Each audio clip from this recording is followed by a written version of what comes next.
COVID-19 অতিমারির জেরে উদ্ভূত পরিস্থিতিতে আশাকর্মীদের জন্য রাজ্য সরকারের তরফে 1 লক্ষ টাকা দেওয়ার কথা মুখ্যমন্ত্রী ঘোষণা করেছিলেন। কেন্দ্রীয় সরকারের তরফে 15,000 টাকা বরাদ্দ করা হয়েছিল, অথচ একদিকে যেমন হাতে গোনা কয়েকজন আশাকর্মী এই 1 লাখ টাকা পেয়েছেন, তেমনি অন্যদিকে ওই 15,000 টাকার মধ্যে কোনো আশাকর্মী পেয়েছেন 1,000 টাকা, কোনো আশাকর্মী পেয়েছেন 2,000 টাকা, কোনো আশাকর্মী পেয়েছেন 5,000 টাকা।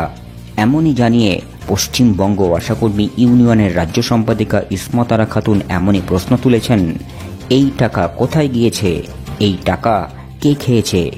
তবে শুধুমাত্র এমন প্রশ্নও নয়, তিনি এমনই বলেছেন, আশাকর্মীদের, পৌরস্বাস্থ্যকর্মীদের, অঙ্গনওয়াড়ি কর্মীদের, মিড ডে মিল কর্মীদের এইটুকু টাকা নিয়েও যদি দুর্নীতি হয়, তাহলে সেই দুর্নীতির আখড়া আমাদের ভাঙতে হবে। দেখুন, শুনুন, আগামী 22শে আগস্ট এই আশাকর্মীদের কালীঘাট অভিযানের বিষয়টি নিয়ে #লাইভ নিউজ বাংলায় এক্সক্লুসিভ সাক্ষাৎকারের 5ম পর্বে ইসমতারা খাতুন আর কি বললেন। আমরা দেখতে পাচ্ছি কি চূড়ান্ত দুর্নীতি, ফলে এগুলো তো আমাদেরকে খুবই চোখে আঙুল দিয়ে দেখিয়ে দেয়। ফলে যখন দেখি যে আমাদের দাবি সুষ্ঠুভাবে সরকার মানছে না, ভাবছে না, প্রয়োজন আছে তা সত্ত্বেও অবহেলা করছে, আমাদের সঙ্গে বসছে না, আমাদের হাজার হাজার জমায়েত করতে হবে তাহলে তারা আমাদের সঙ্গে বসবেন কেন? আমরা তো সমস্ত আন্দোলন সুষ্ঠুভাবে করছি।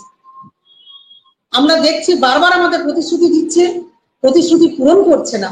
আমরা গত 7ই এপ্রিল স্বাস্থ্য ভবন অভিযান করেছি, ঘেরাও করেছি। সেদিনই আমরা বলেছি যে আপনারা বারবার বলেন ভাতা বাড়াবে, ফাইল ফিনান্সে আমরা পাঠিয়েছি, রেকমেন্ডেশন আমাদের দিয়েছে, আমরা পাঠিয়েছি। যে কর্মীরা মারা যাচ্ছে তাদের 5 লক্ষ টাকা দেওয়া হবে, সেটাও আমরা তুলেছি। মাতৃত্বকালীন ছুটির জন্য সেটাও আমরা ফাইল তুলেছি। সরকারি কর্মীর নেই যে ছুটি, সেগুলো যাতে আশা কর্মীরাও পায়, সেগুলো আমরা তুলেছি। আমরা দিনের পর দিন, বছরের পর বছর এই প্রতিশ্রুতি শুনেই আসছি।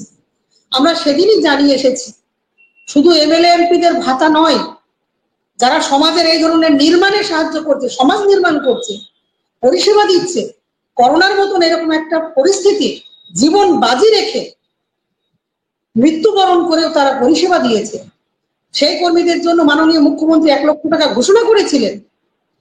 হাতে গোনা 5-7 জন কর্মী সেই 1 লক্ষ টাকা পেয়েছে, সে টাকাও দেওয়া হয়নি।